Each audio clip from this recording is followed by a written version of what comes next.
음. ನನಗೆ ನನ್ನ ಮಗು ಹಾಗಾಗೋದು ಇಷ್ಟ ಇಲ್ಲ. ಅದಕ್ಕೆ ನಾನು ಈಗ ಮುಂದಿನ ಇಷ್ಟೊಂದು ಇದೀನಿ. ನೀನ್ ಎಷ್ಟು ಈಸಿಯಾಗಿ ಹೇಳ್ಬಿಟ್ಟೆ ಅಲ್ಲ, ಬರೀ ನಿನ್ನನ್ನೇ ಆಯ್ಕೆ ಮಾಡ್ತಾರೆ.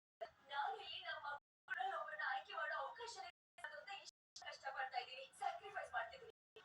ಮಮ್ಮಿ ನನಗೆ ಪದೇ ಹೇಳ್ತಿದ್ರು, ನೀನು ಯಾವತ್ತೂ ಅನುಪಮ ಆಗ್ಬೇಡ. ಆದ್ರೆ